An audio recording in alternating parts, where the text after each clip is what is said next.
Powered by the Montana Television Network. This is the 10 o'clock news on KPAX, Montana's news leader.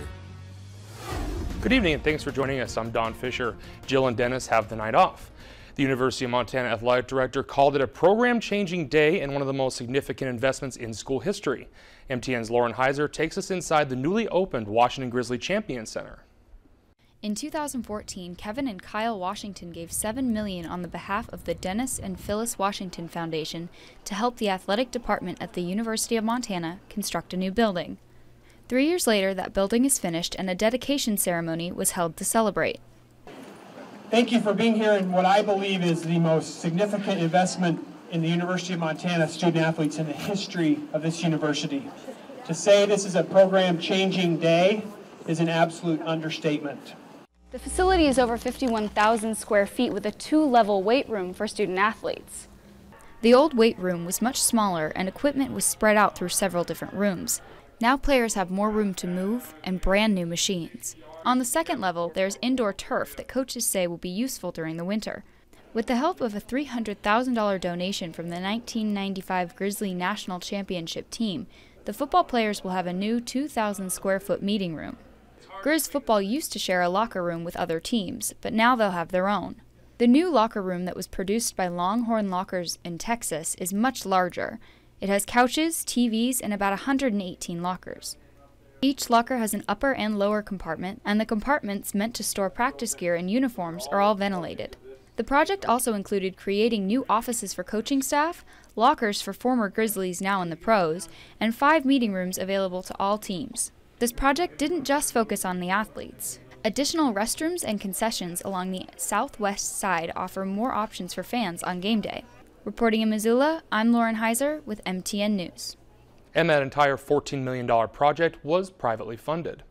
And what kind of weather can we expect for the homecoming festivities this weekend? Here's Aaron Yost with our first forecast. Aaron?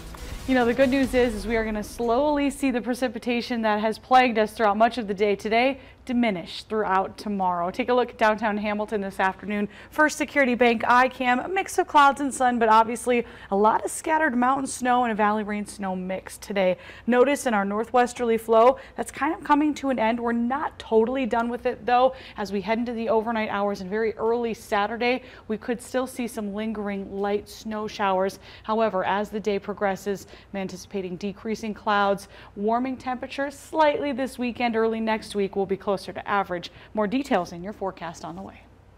All right, thank you, Aaron. This week's University of Montana football game is the first home game in Washington Grizzly Stadium since the attack in Las Vegas. MTN's Jill Valley shows us how UM is keeping thousands of homecoming fans safe. The number of people who show up for a Grizz game is more than the population of many towns in Montana, 25,000 people. And while UM police and staff are always strategizing safety, this week there will be a more robust police presence in and around the stadium. So I'll have Missoula County Sheriff officers in the stadium, I'll have city police in the stadium, along with our contingent of event team, staff, and university police. I also have officers coming from the Rocky Mountain Laboratory in Hamilton that'll be in the stadium also. Fans will see about 200 people working security and a few more bomb-sniffing dogs to sweep the stadium before the game. The Las Vegas incident has police looking over their shoulders, too. We've also considered, an active shooter up on the mountain or a high building. So we've taken steps to keep that in the forefront of our minds, and we have some tactics that we've developed over just, the Las Vegas shooting. UM had already been thinking defensively by having barriers near the tailgate area on game day to prevent the crowds from a car attack, which is a tactic that's been used around the world. UM police have recently had training on how to quickly evacuate the stadium in the event of an active shooter or even something like lightning. They plan and train for all kinds of scenarios and are responding to a national tragedy to keep people safe and calm and ready for homecoming. If you dwell on it, it can be a little overwhelming. We do have great people, we're trained well, so you just rely on the expertise that you have and what you've prepared for. In Missoula, Jill Valley, MTN News. And for those of you attending this Saturday's homecoming parade in Missoula, look for the KPAX news team. We'll be handing out world-famous Sweet Palace candy, and the parade starts at 10 a.m. Saturday in downtown Missoula. In court news, a Libby man will spend the rest of his life behind bars for murdering his girlfriend in 2016. Trevor Mercier was sentenced to life in prison with no chance of parole in Lincoln County District Court. Prosecutors say Mercier beat and strangled 30-year-old Sheena Devine to death last October at her Libby home during an argument. Devine's body was found in her home by her 2 young daughters, and Mercier was arrested the next day. He was also sentenced to 10 years for tampering with evidence, and that sentence will run at the same time as the life sentence. As Congress prepares to draft the next farm bill to replace the one that will expire next September, Senator John Tester has been traveling across the state hearing from Montanans about their needs. Today, Montana's lone congressional Democrat made Missoula his most recent stop on his farm bill listening tour, while previous sessions focused on food production and agriculture. Today's took a look at food assistance programs like the Supplemental Nutrition Assistance Program and the Women, Infants, and Children Assistance Program.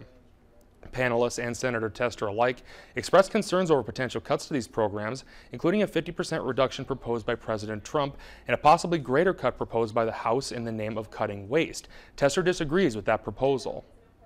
When you're talking about cutting a program by nearly 50%, that's not cutting waste, that's cutting it to the bone. And so let's look for opportunities to reduce waste. I mean, that means more money gets to the ground and helps people that need it. But let's not throw people off the program when they've done nothing wrong. And Senator Tester urges Montanans to write not only him, but Senator Daines and Congressman Gianforte about the need to maintain benefits in the Farm Bill. Salute the Badge is brought to you by Montana Railing, supporting the Main Street of Montana for 30 years. In this week's Salute the Badge, MTN's Augusta McDonald introduces us to a Missoula City police officer who reflects on his 32-year career at the department shortly after a recent retirement. Mark Horner was raised in Missoula and calls this city his home. It's been an experience watching how Missoula has grown over all those years and how much I didn't realize went on in Missoula until I became a cop. The city changed and the city police department changed with it. And we see things that, you know, you'll never unsee them. And that's the biggest thing I think that I've seen change over the years is when I first got on, it was the macho, you know, you take care of yourself. If you saw something, if you felt bad after an incident, you got beat up, lick your wounds, come in the next day, no big deal. Now, you know, if there's an incident where there's a shooting or there's a bad situation that the officer shows up on, they have resources. They bring in people to talk to those officers instead of just letting them deal with it on their own. And that's the biggest plus that I've seen over the years that has grown and been implemented that makes a big difference. To counterbalance traumatic events he experienced on the job, Horner jumped on board with Special Olympics. Special Olympics, that was my little getaway. That's why I loved it so much too, is I got to goof around and be who I was. And then I go back to work and hear and see all the stuff and do all the stuff. And it kind of brought me back down. No. Your heart just beams. You know, it doesn't matter if you're out there. We do the tip of cop and I'm there from 11 o'clock to 8 o'clock at night. And I'm just beaming from ear to ear working with some of them. And it's so much fun. They bring life because they don't recognize themselves as being any different from anybody else because this group is one solid group. And what we bring them is joy and respect. I can't ask for anything more. I mean, I would be lost if I didn't stay with doing something with Special Olympics. And when I can, I will. I mean, it's for the last 12 years been a big part of my life.